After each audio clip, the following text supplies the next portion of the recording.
¿Cuándo fue la última vez que escribió una carta? ¿Cuándo fue la última vez que le envió una carta a alguien? No es algo que estamos haciendo mucho en el siglo XXI, ¿no es cierto? Nos manejamos más con correos electrónicos, plataformas sociales, pero hoy lo que vamos a ver, adentrándonos en el estudio de la carta a los Filipenses, es la introducción, el saludo que Pablo y Timoteo le dan a esta congregación en la ciudad de Filipos. En estos dos primeros versículos tenemos el saludo de la carta. Aquí vemos que Pablo presenta a Timoteo como uno de sus esclavos en la causa común de servir a Cristo. Y presenta también en estos dos primeros versículos a aquellos a quienes va dirigida la carta, ofreciendo una bendición para ellos. Hoy vamos a ver solamente el primer versículo.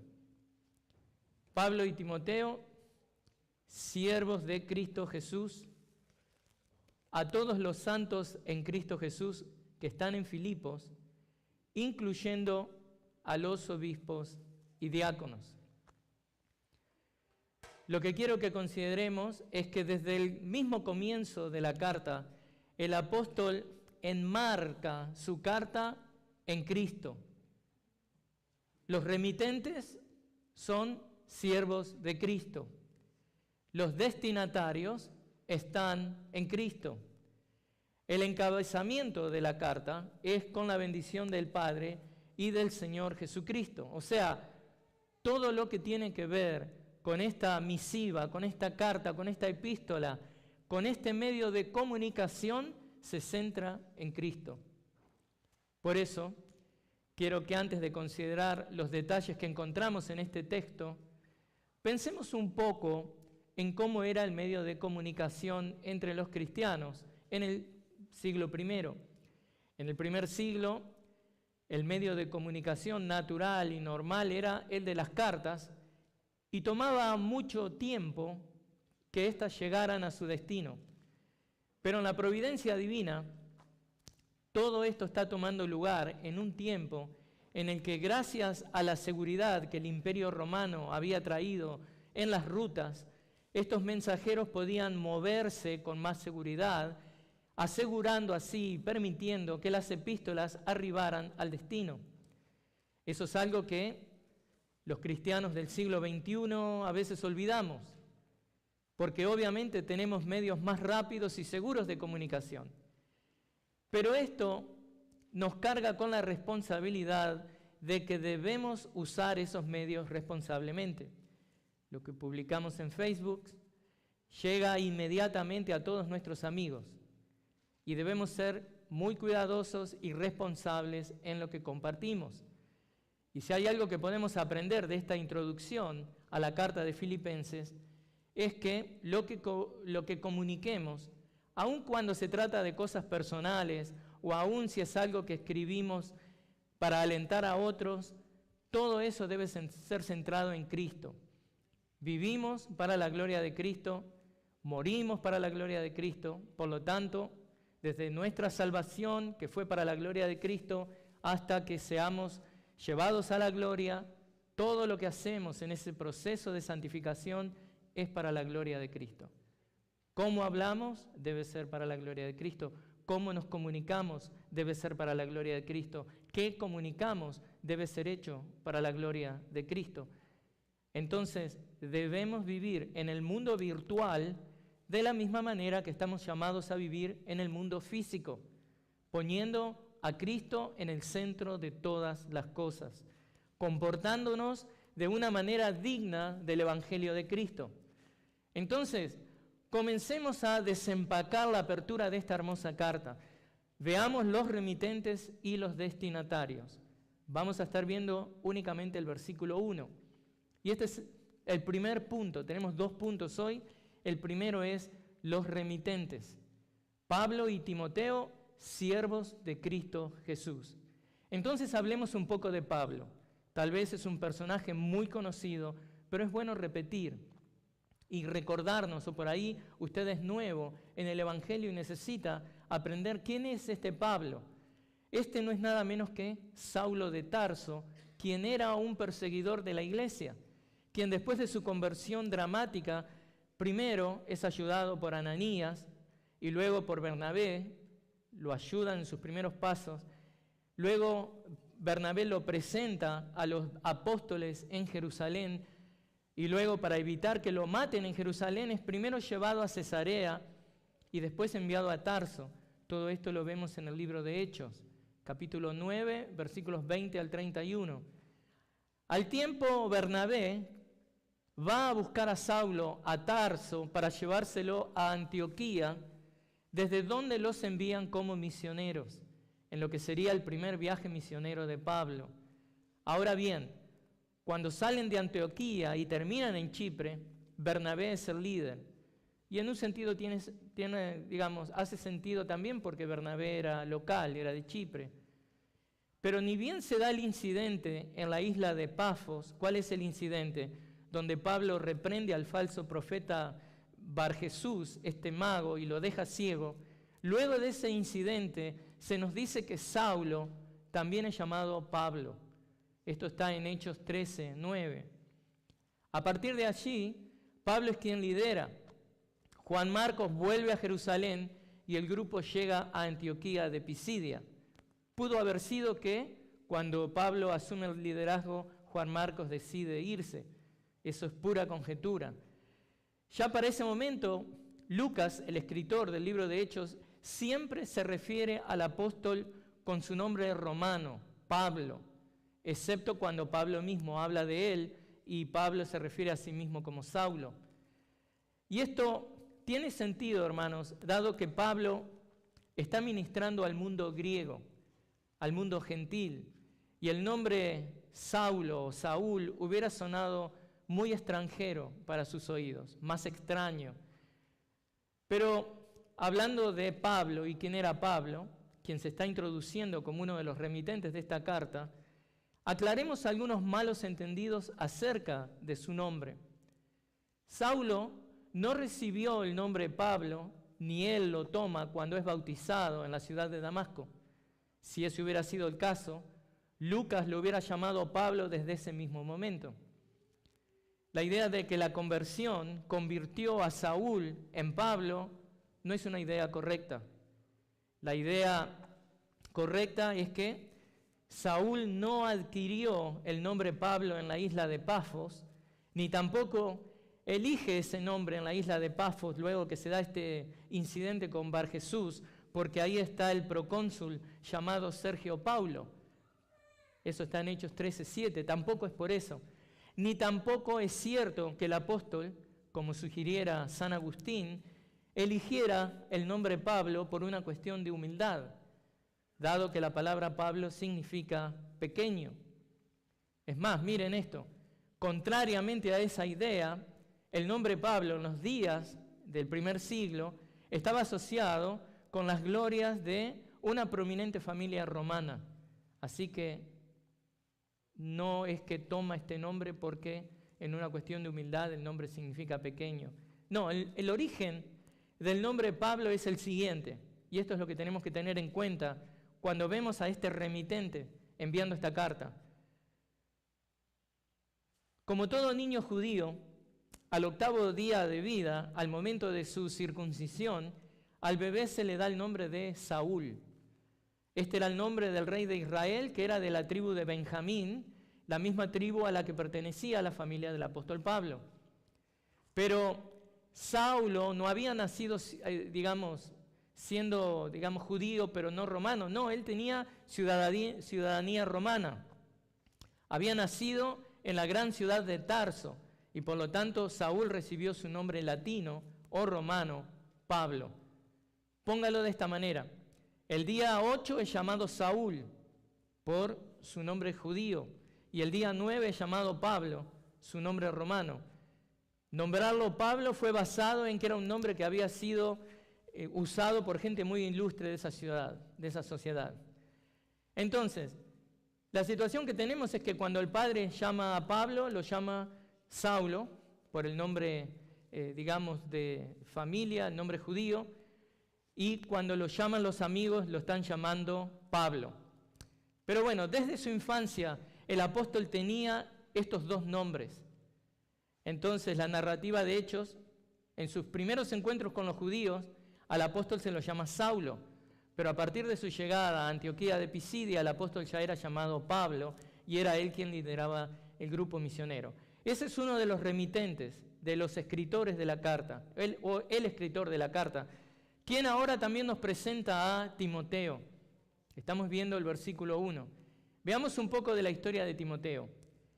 Para poder entender mejor quién era este joven siervo de Dios, podemos ir al libro de Hechos, del capítulo 14, para ver que cuando Pablo y Bernabé están evangelizando Iconio, un grupo prepara un atentado para matar a estos evangelistas, por lo cual los apóstoles huyeron a Liconia, Listra y Derbe. Y continúan allí la predicación del Evangelio. Hechos 14:6 nos dice eso. Y la ciudad de Listra estaba ubicada a unos 28 kilómetros de Iconio y era allí donde vivían Loida, Eunice y Timoteo. En Hechos 16 leemos que Timoteo estaba en Listra y era hijo de una mujer judía, pero de padre griego, del cual hablaban elogiosamente los hermanos que estaban en Listra y en Iconio. Y Pablo quiso que éste fuera con él y lo tomó. Hechos 16, del 1 al 3. Timoteo se convirtió en el discípulo amado de Pablo. Pablo lo llamaba mi hijo amado. Esto lo podemos ver en 1 Corintios 4:17, 1 de Timoteo 1:2, 1:18, 2 de Timoteo 1:2. Todos esos pasajes testifican de la alta estima y de la alta opinión que el apóstol Pablo tenía acerca de Timoteo. La madre de Timoteo era Eunice y su abuela Loida, eso nos enseña 2 de Timoteo 1:5. Las dos eran discípulas fieles que solían pertenecer al judaísmo. Y el padre de Timoteo aparentemente había muerto hace un buen tiempo. Entonces tenemos aquí a Timoteo, otro de los remitentes. Provenía de un matrimonio mixto donde lo que queda claro que ni su madre ni su abuela habían sido verdaderamente fieles y firmes cuando estaban en el judaísmo, como si eran ahora fieles y firmes en su caminar en el cristianismo. Y si bien Timoteo no había recibido la circuncisión, lo que sí había recibido era una buena dosis de entrenamiento en las Sagradas Escrituras. Al escribir 2 de Timoteo, Pablo le escribe esto a Timoteo: desde la niñez has sabido las Sagradas Escrituras, 3:15.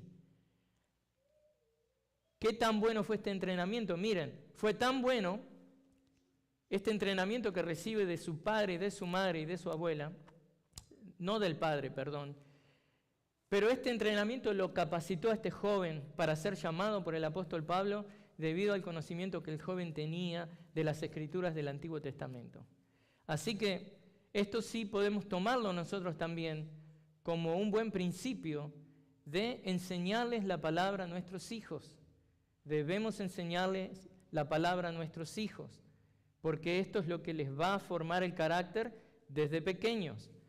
Así que aquí tenemos a los remitentes, el apóstol Pablo y su amado hijo en la fe, Timoteo. Y el apóstol, quien es el autor de la carta, identifica a ambos con que son siervos de Cristo Jesús.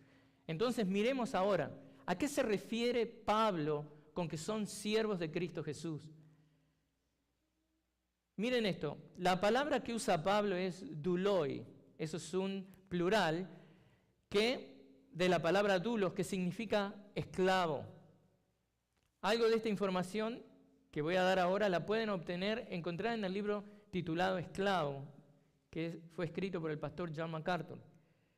Y MacArthur nos cuenta en ese libro que en el idioma griego cuenta con al menos 6 palabras que pudieron haber sido traducidas como siervo.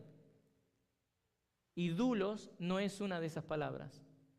Tanto en el Nuevo Testamento como en la literatura griega, secular, la palabra doulos que usa Pablo acá para identificarse como siervos de Cristo, siempre esta palabra es traducida como esclavo. De acuerdo al diccionario teológico del Nuevo Testamento, doulos es usado exclusivamente para describir ¿qué? El estado de un esclavo, el hecho de que una persona es un esclavo, o la actitud correspondiente o cómo debe manejarse una persona que es un esclavo. Ahora, lo que trae confusión es que al usar, en este caso, si se usa la palabra siervos en vez de la palabra esclavo, lo que confunde a veces es que las responsabilidades de unos y de otros es que como que se solapan. Pero la gran diferencia entre ser un siervo y ser un esclavo es que a los siervos se los contrata, en cambio a los esclavos se los posee. Hay una gran diferencia. Los siervos tienen libertad para elegir para quienes quieren trabajar y el tipo de trabajo que quieren hacer. Ser un siervo le proporcionaba a la persona un nivel de autonomía, independencia, derechos personales, algo que no es cierto de los esclavos, quienes no tienen ni libertad, ni autonomía, ni derechos. En esa sociedad grecorromana en la que vivían Pablo y Timoteo, los esclavos eran considerados una propiedad del dueño. Era tan drástica la situación para los esclavos que los esclavos eran considerados como un objeto. Un esclavo, un objeto. No eran considerados personas. Bueno, hasta aquí lo que estoy compartiendo del libro Esclavo de MacArthur. Pero hermanos, lo que Pablo está comunicando aquí, que tanto él como Timoteo eran posesión de Dios, esclavos de Dios, posesión de Dios.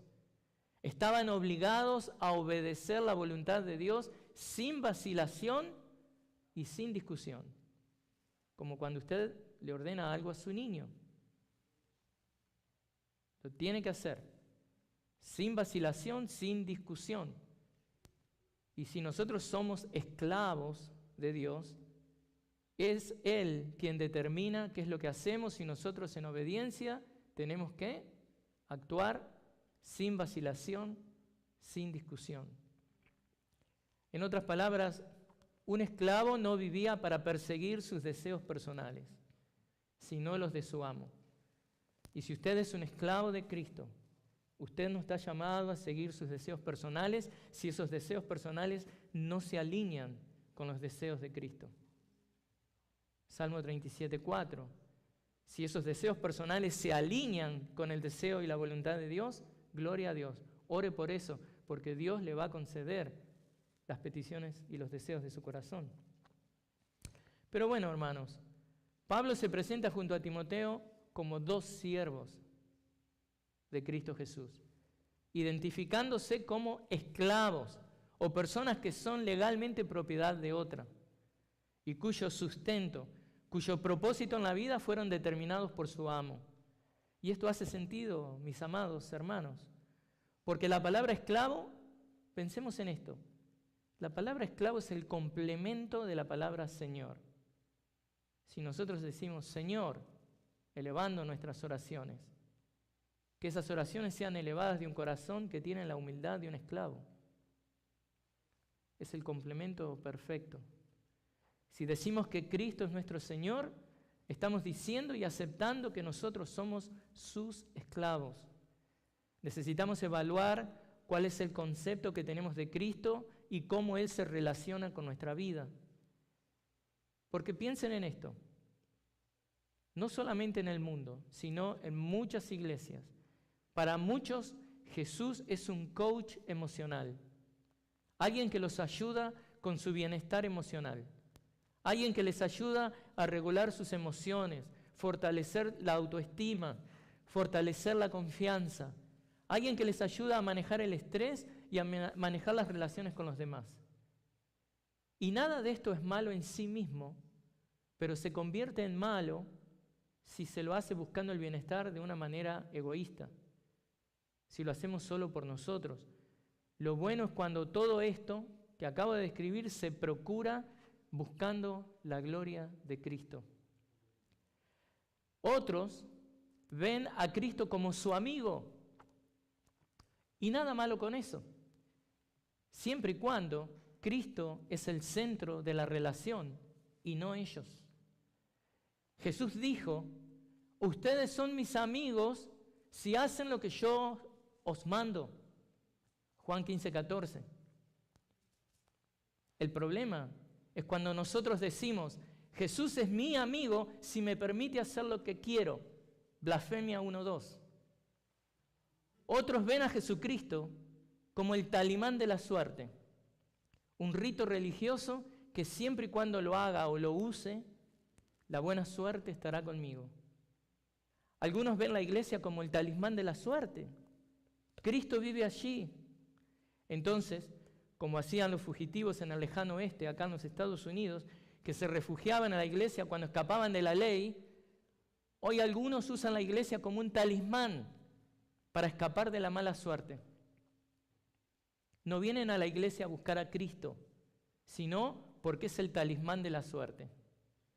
Y así como los agentes federales y los comisarios del lejano oeste respetaban la iglesia como un lugar sagrado, esperando a que maleante se rinda o que el cura le convenza a este fugitivo de que se entregara, así muchos van a la iglesia porque ven a la iglesia como un talismán, como su talismán de refugio. Y miren, para otros que no se ven como esclavos de Cristo, que no son conscientes de la relación que tienen con Cristo, para otros Jesús es simplemente un objeto consagrado. Llevo su imagen o su estampita o la fotito en la cartera, llevo mi Biblia conmigo a todas partes, aunque no la abra para leerla, pero, hermanos, eso no sirve. Y Pablo, al escribir esta carta, desde el comienzo mismo, pone nuestra relación con Cristo en la perspectiva bíblica y correcta. Somos esclavos de Cristo. Somos esclavos de Cristo. En nuestro ministerio, en nuestra vida, que vivimos para el Señor, nosotros no debemos imponer nuestros deseos o nuestras opiniones. Simplemente debemos seguir las órdenes de Cristo en su palabra. Y esto, hermanos, es la razón por la que esta epístola destila gozo. Es porque es el reflejo de estos dos esclavos de Cristo, quienes saben que pertenecer a Cristo, quien los sustenta, fortaleciéndolos para que cumplan el propósito y el plan de su amo, es lo mejor que pueden hacer en sus vidas. Y espero que eso sea lo que usted también vea.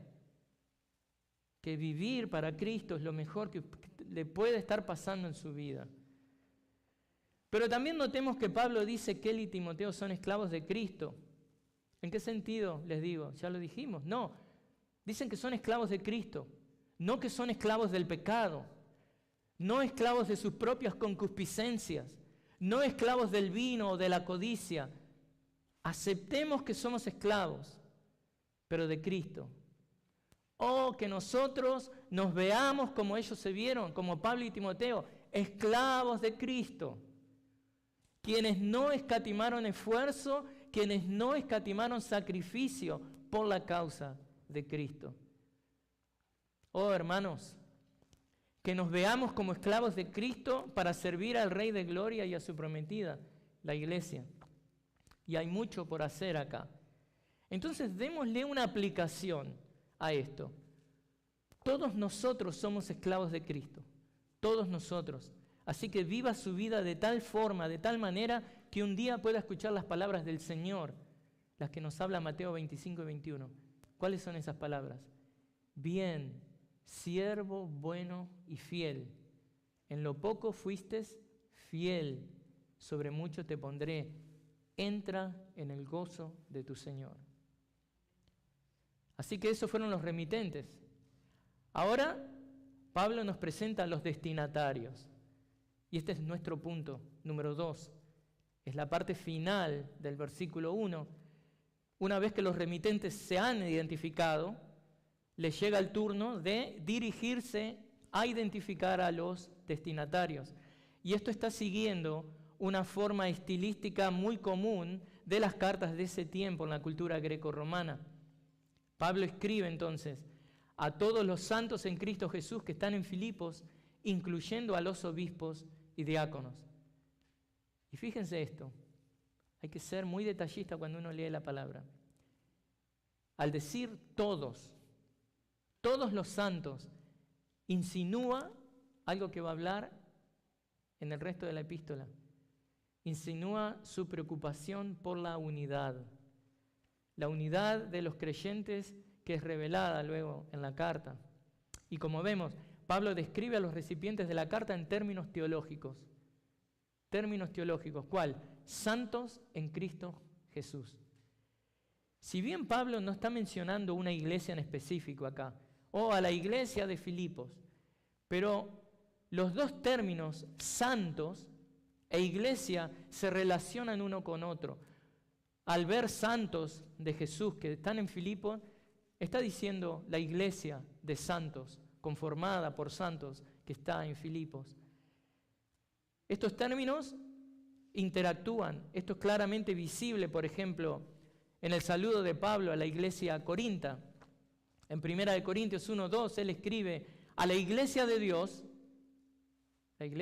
que está en Corinto, a los que han sido santificados en Cristo Jesús, llamados a ser santos, con todos los que en cualquier parte invocan el nombre de nuestro Señor Jesucristo, Señor de ellos y nosotros. Así que estas palabras santos e iglesia se usan en aposición de una o de otra, en un sentido transmitiendo el mismo significado. Fijémonos, hermanos, que Pablo hace lo mismo en 2 de Corintios, la segunda carta a los Corintios, capítulo 1, versículo 1, la abre diciendo: Pablo, apóstol de Cristo Jesús, por la voluntad de Dios, y el hermano Timoteo, a la iglesia de Dios que está en Corinto, con todos los santos que están en toda Acaya. ¿Qué nos enseña esto? Que los destinatarios son los santos y los santos son la iglesia. Pero la razón por la que Pablo se refiere a ellos como santos es porque ellos son el pueblo de Dios. Y tal como fuera el caso de Israel, el pueblo de Dios del Antiguo Testamento, estos creyentes filipenses han sido elegidos y designados para el servicio de Dios. Cuando Pablo los llama santos, evoca las palabras de Dios en el desierto de Sinaí, cuando después de tan poderosa liberación de este pueblo de la cautividad que sufrieron en Egipto, ahora Dios los consagra diciendo, Éxodo 19:6, ustedes serán para mí un reino de sacerdotes y una nación santa. Los cristianos somos llamados santos debido a la nueva relación en la que hemos entrado con Dios. Usted, si está en Cristo, usted es un santo. Dios nos ha traído a una nueva relación con Cristo. Dios nos ha traído a esta nueva relación en Jesucristo. Y aclaremos algo. Un santo no es un tipo de supercreyente espiritual. Bueno, aquel que yo veo que me parece está en fuego con el Señor, está en llamas. Ese es un santo y yo no. No, mire, esta nueva relación que tenemos con Dios y que seamos llamados santos es la obra de Cristo. El ser santos es un estado posicional en Cristo, que debería expresarse obviamente en una vida de santidad. Por eso es triste cuando los cristianos que son santos no viven como santos, negando el llamado que han recibido. Ser santos es el llamado al que han sido llamados, por eso Pablo les pide en el 1:27, ¿qué les dice? Que se comporten de una manera digna del Evangelio de Cristo. Dios nos ha separado del mundo, ¿para qué? Para que le amemos y le sirvamos a Él. Entonces, santos del Ministerio Hispano de Berean, ¿cómo está viviendo usted, hermano? ¿Cómo está viviendo usted? ¿Está viviendo como un santo que le sirve a Dios? ¿Está viviendo como un santo que le pertenece a Dios? ¿O está tratando de negociar con Dios? Hasta acá obedezco, hasta ahí nada más, lo demás es mío. No, somos esclavos de Cristo. Y el hecho de que usted es un santo es lo que amerita que usted se beneficie de las bendiciones de esta carta que estamos estudiando. Si usted es un santo, esta carta ha sido escrita para usted. Y yo sé que algunos estarán pensando, pero no es mucho que nos llamen santos. Si usted supiera lo que yo he hecho en mi vida, y ahora me dicen santo. Tal vez usted se preguntará, ser santos, ¿no es eso algo que se hace después que morimos, cuando la iglesia se reúne para canonizarnos como santos? Bueno, permítame, ya que hace la pregunta, permítame que conteste esa pregunta. Gracias por su pregunta. En la Iglesia Católica, la canonización consiste de 3 pasos: venerable, beatificación y canonización. Venerable es cuando se investiga a la persona después que muere.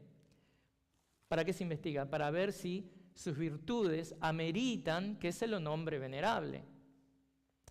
Luego viene beatificación, que es el reconocimiento de que la persona que ya está en el cielo, según, digamos, dice la iglesia ahí, ellos toman la determinación de esta persona ya está en el cielo y amerita a que pueda ser venerada. Este estado es alcanzado si se comprueba que un milagro ha sido por la intercesión de esa persona que ya está en el cielo. Ahora, luego viene el último punto, la canonización. Este es el último paso, donde la Iglesia Católica busca que se pruebe un segundo milagro. No basta con uno, tienen que ser 2 milagros que hayan sido hechos por la intercesión de esa persona venerable que se encuentra en el cielo. O, si no es eso, si se comprueba que esta persona murió como un mártir, dejó su vida por Cristo. Entonces, ¿qué pasa? Una vez canonizada, la persona puede ser adorada por toda la iglesia o sea, evidentemente, no todas las personas logran este reconocimiento. Pero hermanos, eso es algo antibíblico. Eso no está enseñado en la palabra de Dios. Nosotros no necesitamos ser canonizados, ni tampoco intercedemos por alguien cuando llegamos al cielo. Primera de Timoteo 2:5, acuérdese de ese versículo siempre, porque Pablo enseña que hay un solo Dios y un solo mediador entre Dios y los hombres. ¿Quién es? Jesucristo hombre, no el cristiano que murió y ahora está en el cielo. Y también Pablo nos recuerda en Romanos 8:34, ¿quién es el que condena? Cristo Jesús es el que murió. Sí, más aún, el que resucitó, el que además está a la diestra de Dios, el que también intercede por nosotros. Algo a lo que el autor del libro de Hebreos afirma al escribir en Hebreos 7:25, por lo cual Él, Cristo, también es poderoso para salvar para siempre a los que por medio de Él se acercan a Dios, puesto que vive perpetuamente para interceder por ellos. Usted no necesita que ninguna otra persona interceda por usted. Si usted está en Cristo, Cristo está intercediendo por usted en estos mismos momentos. Así que si Cristo está intercediendo por nosotros, no hace falta que nadie más lo haga. No le corresponde a ningún hombre en el cielo interceder por los de la tierra. No hay manera de que los santos en el cielo escuchen las oraciones de los santos en la tierra. ¿Entendió eso? No hay manera de que los santos en el cielo escuchen las oraciones de los santos en la tierra. Por eso, las oraciones elevadas a los muertos no solo son estériles, sino que son una violación al principio de Deuteronomio 18, 10 al 12, y son una afrenta a Dios. Deuteronomio 18, 10 al 12 claramente expresa que la necromancia, que las oraciones a los muertos queda estrictamente prohibida. Y no importa lo que nuestra cultura diga, no importa la familia en la que usted se crió y lo que lo criaron a hacer, no, hay que orarle a Pepita que murió hace un año. Eso es en contra de Dios. Por más de que suene lindo, ¿no? Santa Pepita, pero bueno. Pero no le ore a Santa Pepita ni a San José, no, ni a nadie, ¿ok? Isaías 8, 19 al 20, también advierte sobre lo mismo, diciendo, ¿no debe un pueblo consultar a su Dios? ¿Acaso consultará a los muertos por los vivos? Amigos, si ustedes están aquí sin Cristo, no deben orarle a los muertos. No importa cuán piadosos y santos hayan sido aquí en la tierra. No lo hagan. Y hermanos, ahora para ustedes, ya, ahora mismo, somos santos. No debemos esperar la beatificación de parte de nadie. Es ahora que Dios nos ha encomendado el Evangelio de Cristo para que lo comuniquemos al mundo.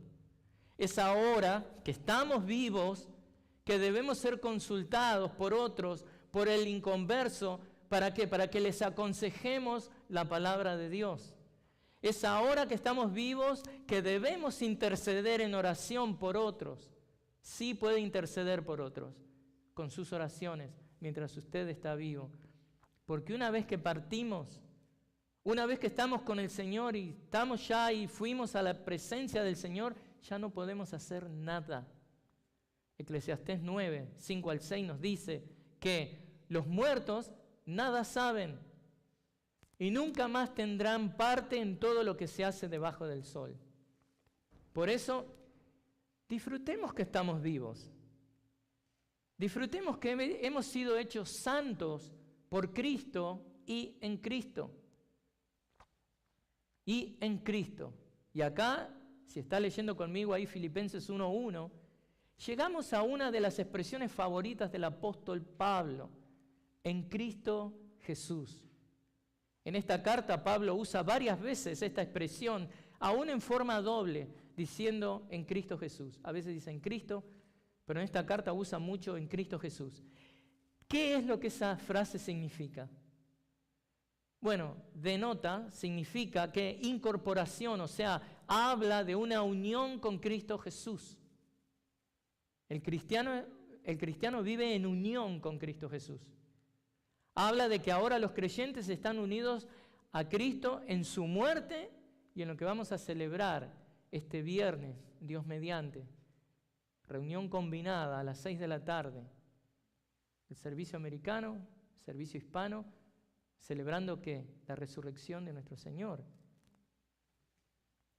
Ahora, estamos en Cristo, en su muerte, pero también en su resurrección. Por lo tanto, esta nueva vida corporativa a la que hemos entrado como creyentes, estamos todos en el cuerpo de Cristo, es nada más ni nada menos que la participación que ahora tenemos en la vida de resurrección de Cristo. Y usted no entiende todavía. Voy a hablar de eso el domingo que viene. El poder de la resurrección. Porque el mismo poder que levantó a Cristo de los muertos está ahora en acción en la vida de cada uno de nosotros. El mismo poder que levantó a Cristo de los muertos está en acción en la vida de cada uno de los creyentes. Por tanto, en esta frase, en Cristo o en Cristo Jesús, Pablo está señalando, y lo hace frecuentemente, a Cristo Jesús como la esfera en la que el cristiano vive, la esfera en la que el cristiano se mueve. Y esto, hermanos, tiene una gran enseñanza y una gran bendición para los creyentes, porque miren todo esto, y él lo va poniendo en la carta. Debido a que vivimos en esta esfera, en Cristo Jesús, la profunda satisfacción del creyente abundará en Cristo. El 1:26 nos dice eso. Los creyentes se glorían en Cristo Jesús sin poner su confianza en la carne. Eso lo dice en el 3:3. Las mentes y los corazones de los creyentes son mantenidas en la paz de Dios, en Cristo Jesús. Filipenses 4:7. Las necesidades de los creyentes son satisfechas en Cristo Jesús. El 4:19. El premio del supremo llamamiento para los creyentes en Cristo, del que nos habla el 3:14, es justamente en Cristo Jesús. En Cristo Jesús encontramos el modelo que debemos seguir en nuestro trato también los unos con los otros. Siempre manejándonos con una actitud de humildad. Esto lo vemos en el 2:5. En Cristo Jesús, en Cristo Jesús. Así que Pablo le escribe a estos santos de Dios, a estos santos en Cristo Jesús, y luego dice, incluyendo a los obispos y diáconos. Es especial que estos dos grupos estén mencionados en esta carta, porque salvo en las cartas pastorales, primera, segunda de Timoteo y Tito, obispos y diáconos no son mencionados en las otras cartas paulinas. En primera de Corintios, una carta que fue escrita aproximadamente 6 o 10 años antes que esta carta de Filipenses, cuando Pablo se refiere a los cargos en la iglesia, no se hace mención de estos dos grupos, salvo que por ahí lo está mencionando usando otros nombres como ayudantes, administradores. Pero lo que queda claro es que Pablo se refiere a miembros particulares de la congregación que tenían responsabilidades específicas en esa congregación. Algunos creen que la mención especial que hace Pablo acerca de ellos es debido a que estos líderes estaban presos y separados de la comunidad de fe, o esperando el martirio. Otros creen que estos dos grupos, obispos y diáconos, eran los evangelistas de la congregación. Por eso son mencionados separadamente como una manera, digamos, de honrarlos. Ahora, lo que queda claro que ninguna de esas opciones es cierta, porque al comenzar la carta, el apóstol, fiel a su estado de esclavo y buscando incentivar humildad en la congregación filipense, comienza la carta con una manera que, una actitud con tacto, con humildad, con amabilidad y persuasión, agradecidos con ellos por su actitud hacia él, en la ayuda que le habían dado. Entonces, al reconocerlos con sus títulos, estaba mostrando su aprecio por ellos y al mismo tiempo preparándolos para las observaciones y correcciones que vendrían, dado que como líderes de esa congregación, ellos tenían una responsabilidad especial de supervisar y de servir esa congregación. Y eventualmente entonces, habiendo sido reconocidos, debían abordar y tratar con las cuestiones que planteaba la carta. Una de ellas, la falta de unión. Conclusión. Hermanos, recordemos que todos nosotros somos esclavos de Cristo. Si usted está aquí esta tarde y se ha arrepentido de sus pecados y ha confesado a Cristo como su Señor y Salvador y ha abrazado la salvación por fe, usted es un esclavo de Cristo, lo mejor que le puede pasar en la vida. Así que, como esclavos de Cristo, amados hermanos, vivamos nuestra vida de tal forma que un día podamos escuchar las palabras del Señor. Bien, siervo bueno y fiel, en lo poco fuiste fiel, sobre mucho te pondré. Entra en el gozo de tu Señor. Gozo, otro de los temas que habla esta carta. Entonces, necesito terminar preguntándole, ¿qué es lo que le está a usted impidiendo vivir como un esclavo de Cristo? ¿Qué es?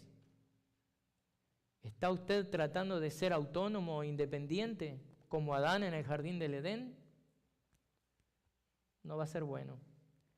Simplemente recuerde que somos esclavos de Cristo. Y también recuerde que somos santos de Dios y que tenemos participación en la vida de resurrección de Cristo. Es ese poder del Espíritu Santo que nos permite vivir vidas gozosas más allá de lo que estamos pasando en el momento. Es ese poder del Espíritu Santo por nuestra participación y nuestra unión en Cristo a través de la resurrección que nos permite vivir como esclavos de Cristo de una manera gozosa, como santos de Cristo, viviendo de una manera que honra a Cristo, honra su Evangelio, para que vivamos en obediencia para su gloria. Así que oremos, hermanos. Padre del cielo, te damos gracias por esta carta, por esta introducción. Gracias por las palabras del apóstol Pablo, alentándonos con que somos esclavos de Cristo, mostrándose Él como esclavo de Cristo, porque Él no seguía sus propias ideas, sus propios planes. Y también gracias por el recordatorio de que somos santos de Dios. Es tu obra la que lo ha hecho. Hemos sido nosotros traídos a ti por la obra de Cristo. Ayúdanos ahora, por el poder de la resurrección en el que vivimos, a vivir vidas que te honren, a vivir vidas que te glorifiquen, Señor. Bendice a esta congregación para que sean siervos y siervas de Cristo en el medio de una congregación que ama a Cristo, pero también en el medio de un mundo que está en tinieblas y necesita a Cristo. Oramos en tu nombre, Señor Jesús. Amén.